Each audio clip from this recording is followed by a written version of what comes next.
Aming sarili ay aming handog, laging tapat at laging tugon. Naririto handa kami, Panginoon. Ang mga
salamat, Panginoon, sa iyong punla.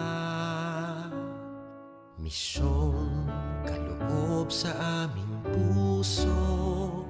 Aming sarili ay aming handog, laging tapat at laging tugon. Naririto handa kami, Panginoon. Kami hahayo sa iba't ibang dako, hatid ang iyong salita at paglilingkod. Inang Maria ang siyang gabay namit lugod, lalaganap alam ng iyong misyon. 500 taong biyaya, salamat, Panginoon, sa iyong punla. Misyong kaloob sa aming puso. Aming sarili ay aming handog, laging tapat at laging tugon. Naririto handa kami, Panginoon. Ang mga kaloob na aming alay sa mundo, katarungan, kabanalan, kapayapaan. Sa senyal na ito maniniwala ang mundo, pagmamahal namin sa bawat tao. 500 taong biyaya, salamat, salamat, Panginoon. 500 taong biyaya, salamat, Panginoon, sa iyong punla. Misyong kaloob sa aming puso.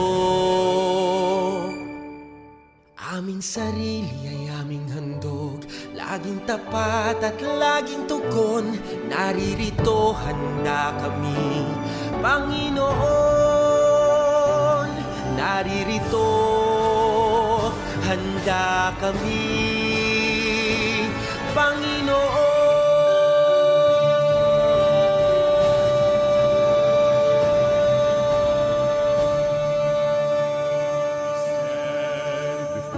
Grand horizon, 500 years of faith, grateful today. we bear the gift of mission. Totally yours, we give ourselves, faithfully yours until the end. To your mission, Lord, we give our yes. Oh, where the sun rises above the hills, those who are in need. Let the morning star accompany your way. Spread the fire of mission for the Lord. We stand before the grand horizon.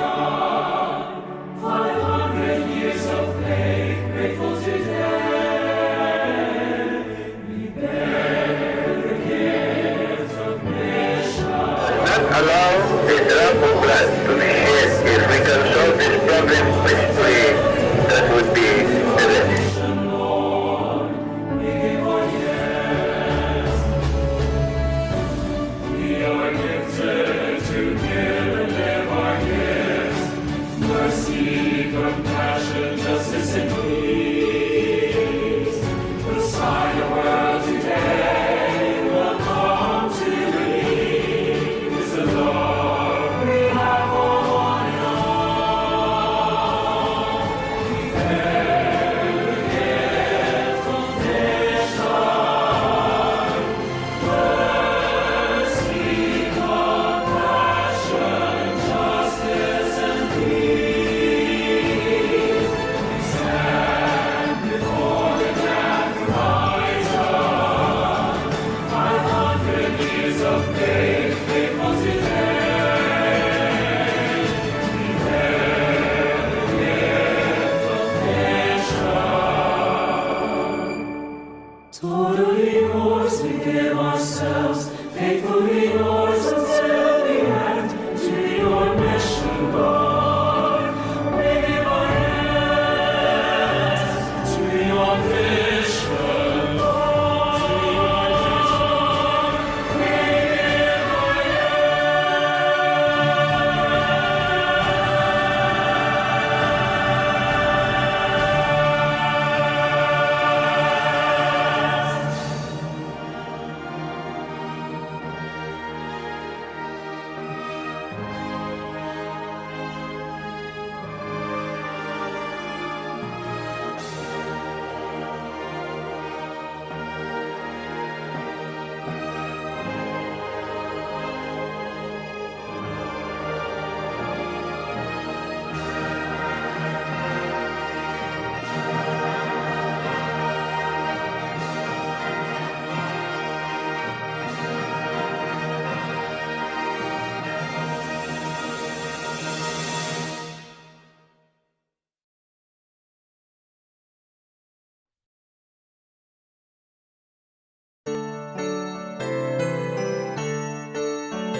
Salamat Panginoon sa iyong punla,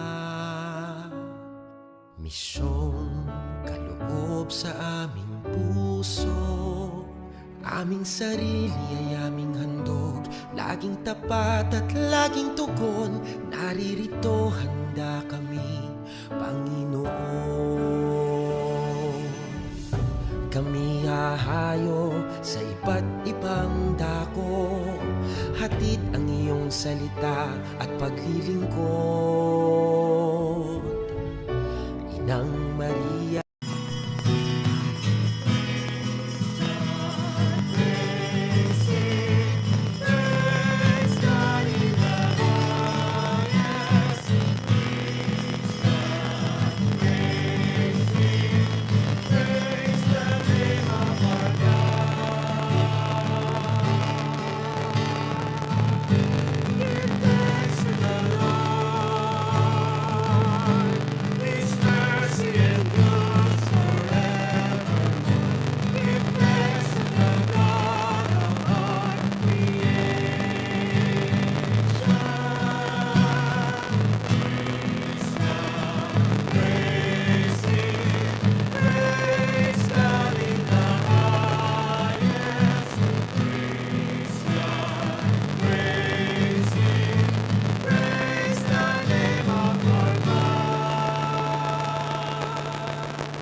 In the name of the Father, of the Son, and of the Holy Spirit. Amen. The grace and peace of God our Father, and the Lord Jesus Christ be with you all. And with your spirit. Good afternoon, my dear friends. We offer this Mass for the birthday Thanksgiving of Nadine Nate, P.G. De Leon, for the speedy recovery of Arwa Balatbat, Norma Cabrera, Brother George C.S., Brother C. Garcia, Sarah Royson, Bolen Reyes, and for the soul of Wilfredo City, Frido Maurino, and Father Lam. My dear friends, for us to be worthy to celebrate these sacred mysteries, we call to mind our sins and ask the Lord for His pardon and mercy. You were sent to heal the contrite of heart. Lord, have mercy. Lord, have mercy. You came to call sinners. Christ, have mercy. Christ, have mercy. You are seated at the right hand of the Father. Intercede for us. Lord, have mercy. Lord, have mercy. May Almighty God have mercy on us, forgive us our sins, and bring us to life everlasting. Amen.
teach us that you abide in our hearts, in hearts that are just and true. Grant that we may be so fashioned by your grace as to become a dwelling pleasing to you through our Lord Jesus Christ, your Son, who lives and reigns with you in the unity of the Holy Spirit, one God forever and ever. Amen.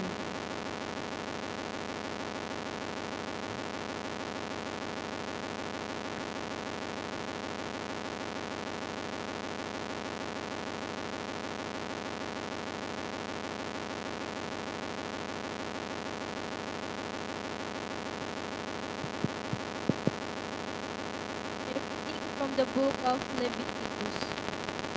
The Lord said to Moses and Aaron, if someone is on his skin a scab or pustule or blotch, which appears to be the sore of leprosy, he shall be brought to Aaron the priest, or to one of the priests among his descendants. If the man is leprous and unclean, the priest shall declare him unclean by reason of the sore on his head. The one who bears the sore of leprosy shall keep his garments rent and his head bare, and shall muffle his beard. He shall cry out, unclean, unclean. As long as the sore is on him, he shall declare himself unclean, since he is in fact unclean. He shall dwell apart, making his abode outside the camp. The word of the Lord. Thanks be to God.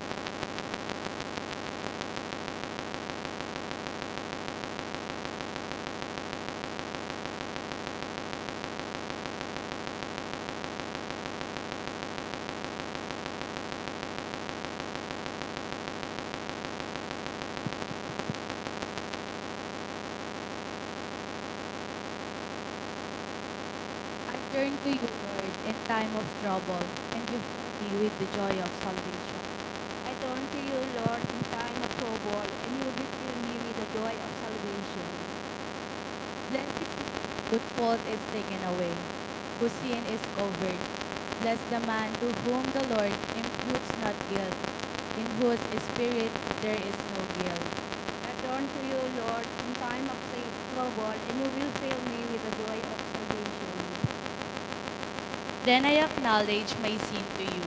My guilt I covered not. I said, I confess my fault to the Lord, and you took away the guilt of my sin. I turn to you, Lord, in time of trouble, and you will fill me with the joy of salvation. Be glad in the Lord, and you rejoice, you just. Exalt all you upright of heart. I turn to you, Lord, in time of trouble, and you will fill me with the joy of salvation. A reading from the first letter of St. Paul to the Corinthians. Brothers and sisters, whether you eat or drink, or whether you do everything for the glory of God. Avoid giving offense, whether to the Jews or Greeks, or the church of God, just as I try to please everyone in every way, not seeking my own benefit, but that of the many, that they may be saved. Be imitators of me, as I am of Christ. The word of the Lord. Thanks be to God.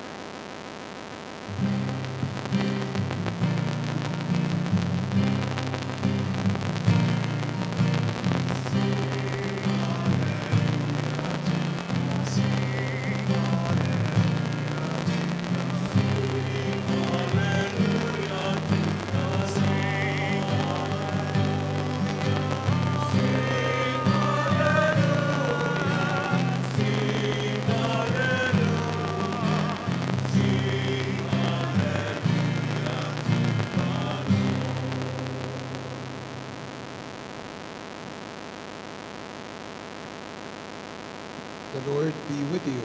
And with your spirit, A reading from the Holy Gospel according to Mark. glory to you, O Lord. A leper came to Jesus and kneeling down begged him and said, if you wish, you can make me clean. Moved with pity, he stretched out his hand and touched him and said to him, I will do it. Be made clean. The leprosy left him immediately, and he was made clean. Then, warning him sternly, he dismissed him at once. He said to him, "See that you tell no one anything, but go, show yourself to the priest, and offer for your cleansing what Moses prescribed. That will be proof for them." The man went away and began to publicize the whole matter. He spread the report abroad so that it was impossible for Jesus to enter a town openly. He remained outside in deserted places, and people kept coming to him from everywhere. My dear friends, the gospel of the Lord. Praise to you, Lord Jesus Christ. Good afternoon once again to all of you. Magandang hapon po sa inyo lahat. Pakitingnan nyo nga po yung katabi nyo. Pakitanong po sa kanya, ano ba ang gamit mo? Ano ba ang gamit mo? Marami pong nagtatanong sa akin, ano daw ang gamit ko? Saan? Sabi ko, sa mukha mo, anong ginagamit mo sa mukha mo? Sabi ko, wala. Natural sa amin to. Sekreto ng mga gwapo. Sabi ko ganyan. Pakitanong po yung katabi nyo kung anong gamit niya. Kayong dalawa, sigurado ako may gamit kayo. Anong gamit nyo? Ikaw, anong gamit mo? Ha?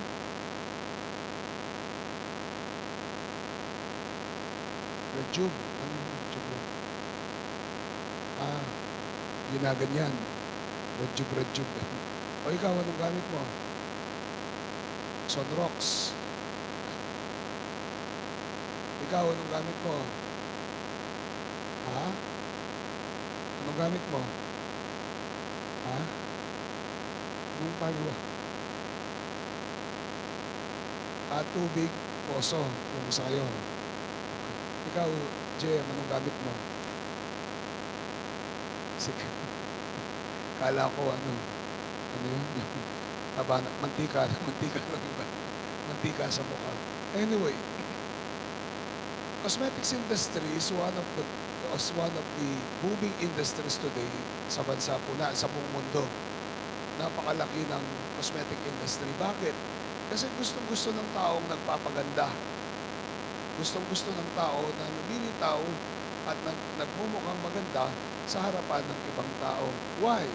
Kasi mas tinitingnan natin ang panlabas na kaanyuan ng tao. Balat, kutis, mukha. Yan po unang nakikita natin. Kaya nga po, kapag merong kang nakita na mayroong konting marumi yung balat, sinasabi mo, medyo umiiwas ka. Kung merong butlig-butlig dyan, medyo umiiwas ka. Bakit? Kasi baka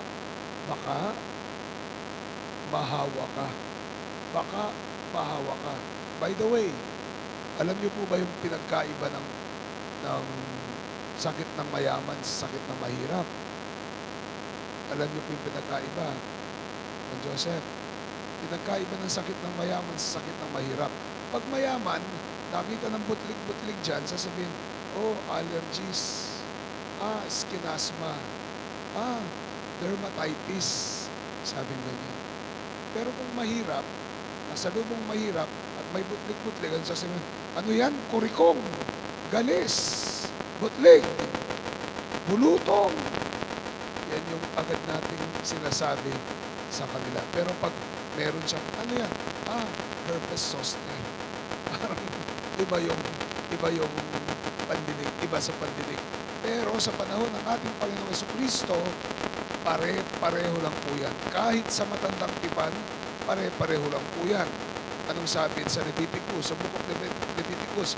If someone has on his skin, a scab or pustule or blotch, which appear to be sore of leprosy, he shall be brought to Aaron the priest.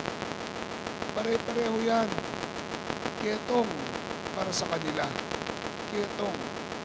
At ang mahirap pa, kapag may ketong ka o kahit anong sakit sa balat, anong dapat mong gawin? Abay mag-quarantine ka. May quarantine na ba po? Wala po ba yun? Doon? Meron po. Again, according to Leviticus, kapag may sakit ka sa balat, anong gagawin mo?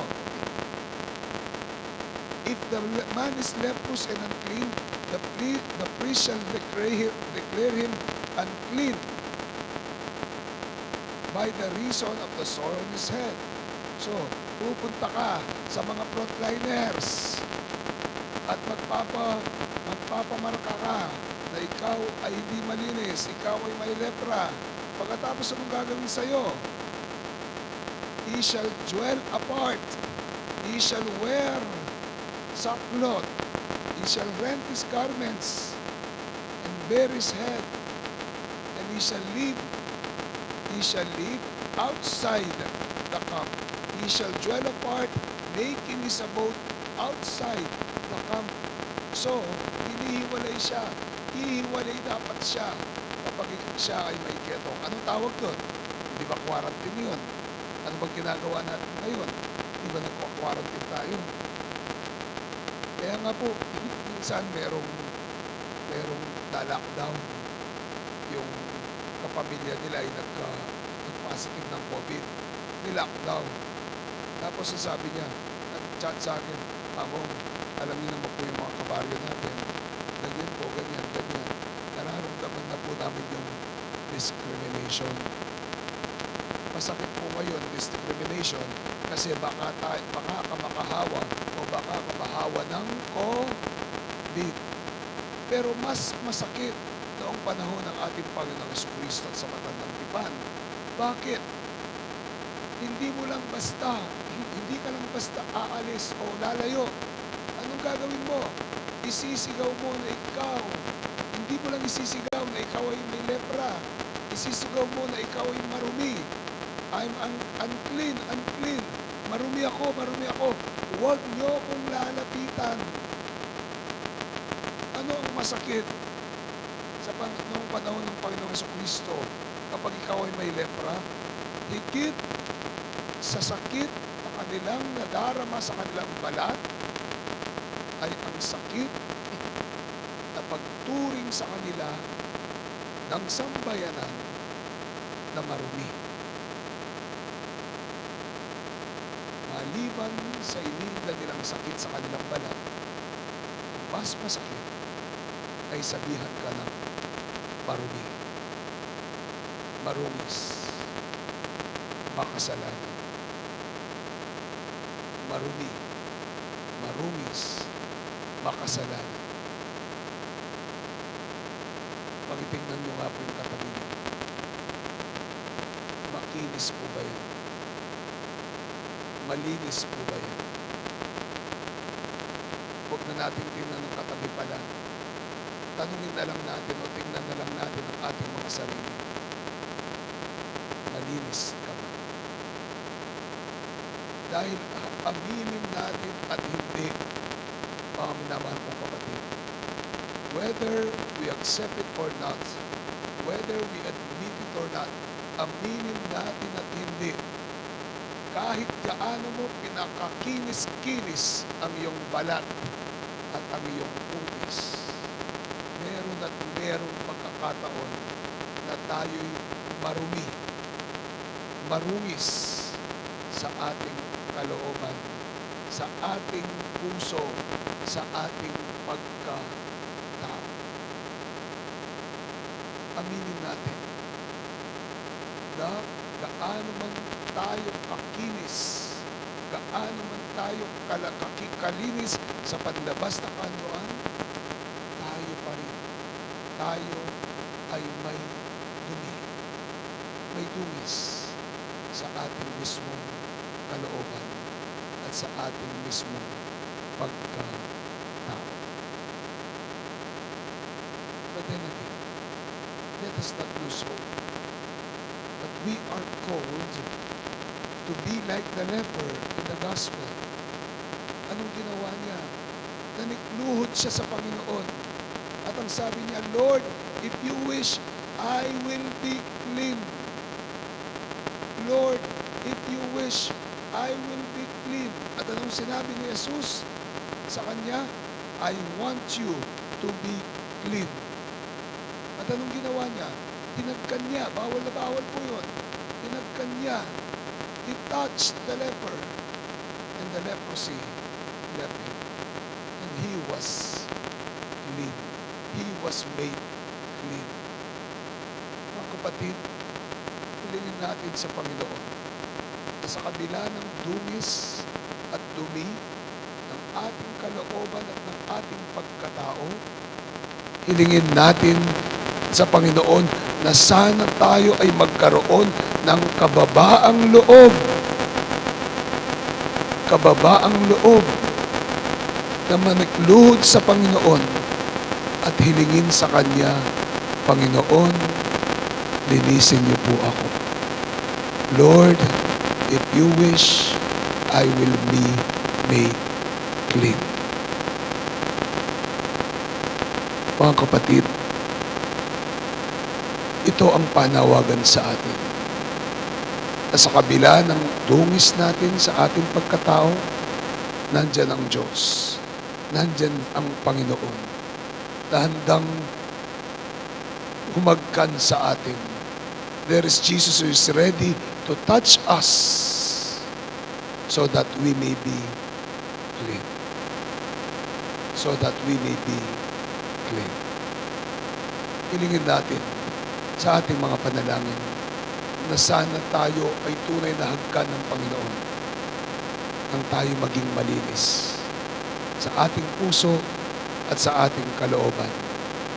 Dahil ang taong may malinis, dalisay na puso at kalooban ang siyang makakakita sa Diyos. Blessed are the clean of hearts, for they will see God. Amen.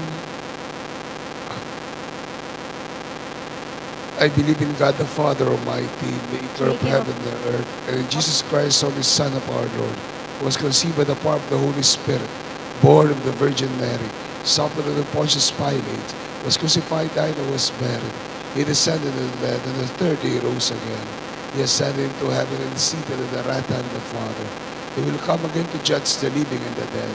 I believe in the Holy Spirit, in the Holy Catholic Church, the communion of saints, the forgiveness of sins, the resurrection of the body and life everlasting. Amen. Amen. Lord, make our hearts clean. Lord, makes our hearts clean.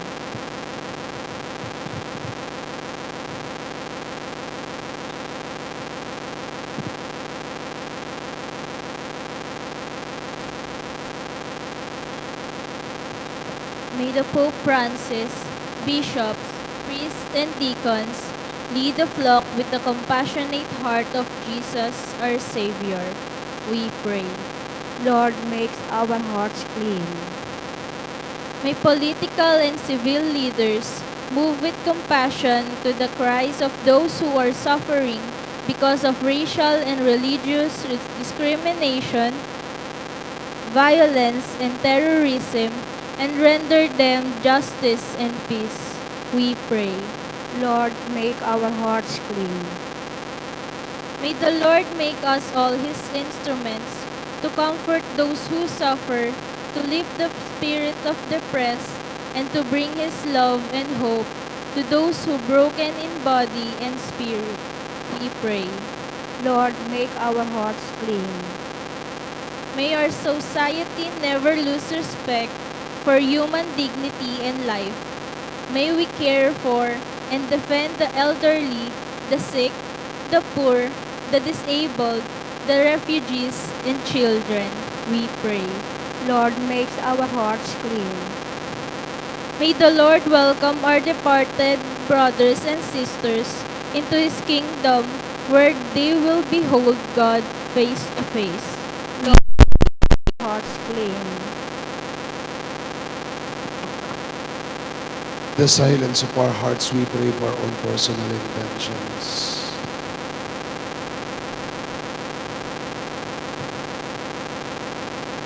Lord, these are our prayers, these are the intentions of our hearts. We pray that through this, we may be able to be cleansed of our hearts and humanity through Christ our Lord. Amen.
because at least our sacrifice may be acceptable to God, the Almighty Father.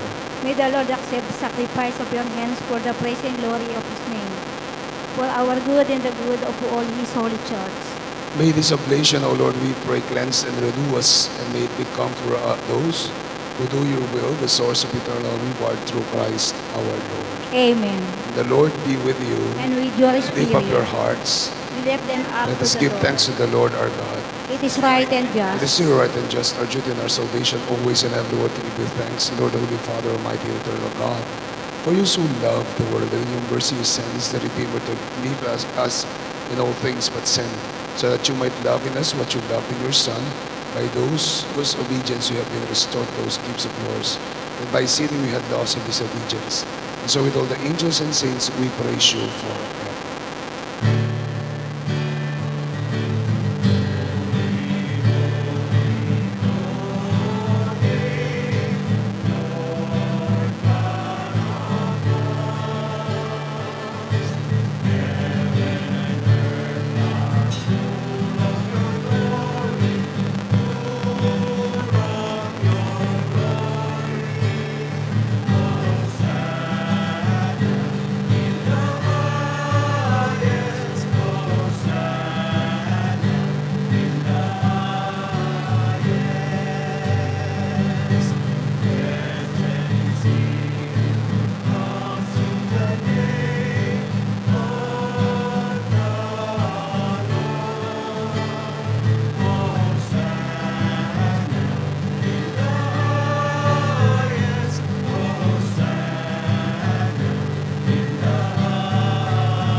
You are indeed holy, O Lord, the fount of all holiness. Indeed, holy, therefore, this case we pray.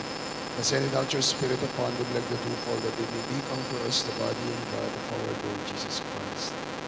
At the time he was betrayed and entered willingly into his passion, he took bread and giving thanks, broke it, gave it to his friends, saying, "Take this, all of you, and eat of it, for this is my body which will be given up for you."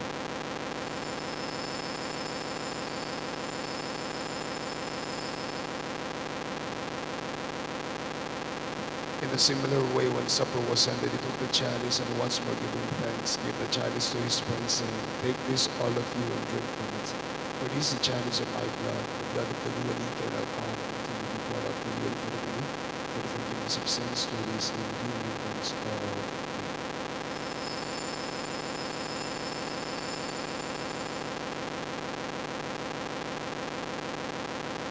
The mystery of faith.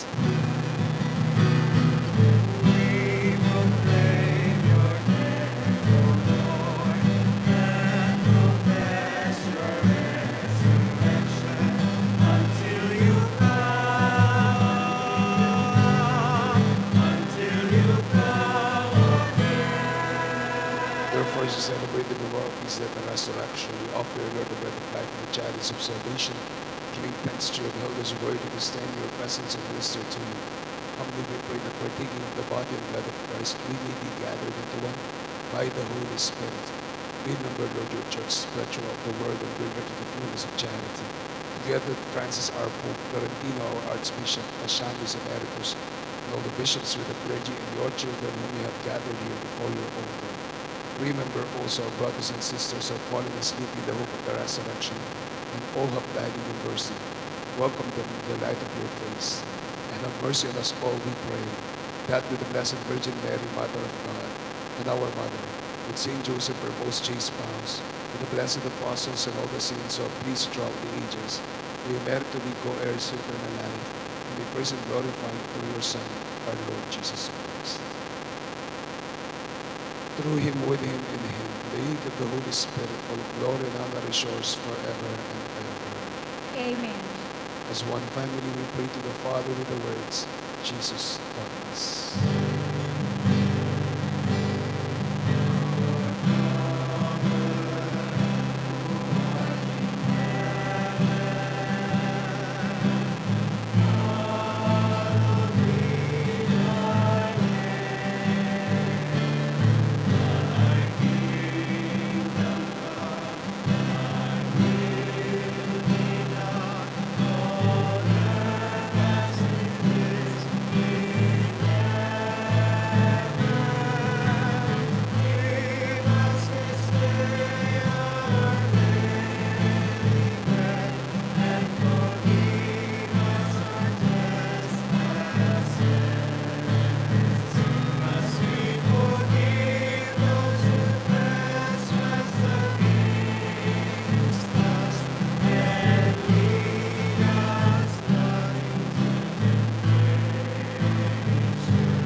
Jesus Christ has said to your apostles, peace I leave you, my peace I give you. Look not on our sins and the faith of your people, and graciously grant us peace and unity in accordance with your will, who lives and reigns forever and ever.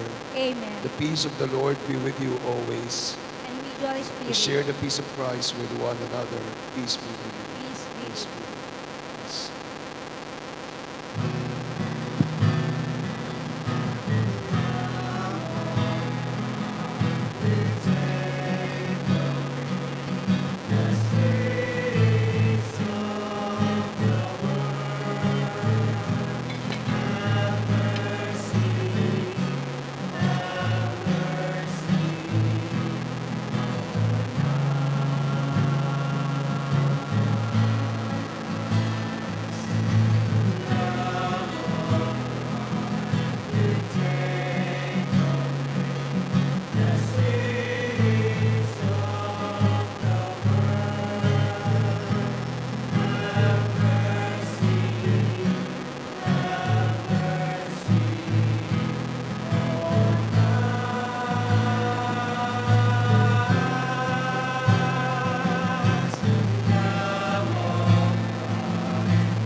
My dear friends, this is Jesus, the Lamb of God, the God who cleanses us of our impurities, of our guilt.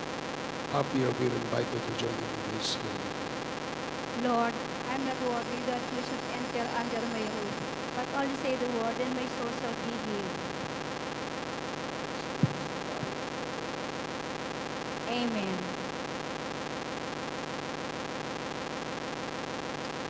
Spiritual communion. My Jesus, I believe that you are present in the most holy sacrament. I love you above all things, and I desire to receive you into my soul. Since I cannot at this moment receive you sacramentally, come at least spiritually into my heart. I embrace you as if you were already there, and I unite myself fully to you. Never permit me to be separated from you. Amen. The body of Christ. Amen.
Oratio Imperata for protection against the COVID-19 virus. Merciful and compassionate Father, we come to you in our need to seek your protection against the COVID-19 virus that has disturbed and even claimed lives. We ask you now to look upon us with love, and by your healing hand, dispel the fear of sickness and death, restore our hope, and strengthen our faith. We pray that you guide the people tasked to find cures for the disease and to stem its transmission. We thank you for the vaccines developed, made possible by your guiding hands. Bless our efforts to use these vaccines to end the pandemic in our country. We pray for our health workers that they may minister to the sick with competence and compassion. Grant them health in mind and body, strength in their commitment, protection from the disease. We pray for those afflicted. May they be restored to health. Protect those who care for them. Grant eternal rest to those who have died. Give us the grace in these trying times to work for the good of all and to help those in need. May our concern and compassion for each other see us through this crisis and lead us in conversation and holiness. Grant all these through our Lord Jesus Christ, your Son who lives and reigns with you in the unity of the Holy Spirit, God, forever and ever. Amen. We fly your protection, O Holy Mother of God.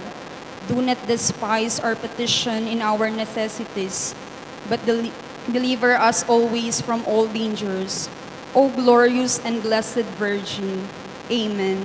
Saint Joseph, Pray for us. Saint Raphael the Archangel, Pray for us. Saint Roch, Pray for us. Saint Lorenzo Ruiz, Pray for us. Saint Peter Calungsod, Pray for us. Saint John Paul II, Pray for us. Saint Teresa of Calcutta, Pray for us. Saint Pio of Pietrelcina, Pray for us. Saint Serapion, Pray for us. Saint Peter Nolasco, Pray for us. our Mother and Patroness, Nuestra Señora de la Merced. Pray for us.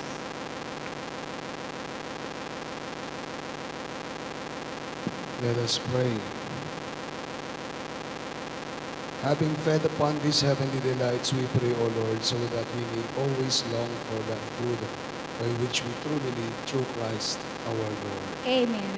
On Tuesday po, that is February 16, we'll have the Miserere Tuesday, Show Tuesday. We will be having the rite of burning the palms to be used as ashes and penitential service. It will be at 5:30 p.m. On Wednesday, Ash Wednesday, is February 17, Miércoles de Ceniza. We have our masses here in the parish at 4 p.m., 5:30 p.m., 5:30 and 7 p.m. Again, 4 and 5:30 in the afternoon and 7 in the evening. Yung alas 4 misa po, inihiling yung mga senior citizen o yung mga nakatatanda na magsimba na dun sa alas 4. The 5:30 p.m. and the 7 p.m. will be for general public, particularly those who have been working in the offices, the 7 p.m. Salamat po. Assignment po natin, Valentine's. Dapat happy lang hanggang matulog. Amen? Spread the love. Amen? Thank you. The Lord be with you. And with your May spirit. Almighty God bless you and keep you, your families, the Father, the Son, and the Holy Spirit. Amen. Our Mass has been offered. Go and spread the love of Christ to everyone. Thanks be to God. Good evening to all of you. Have a blessed Sunday and God bless you all.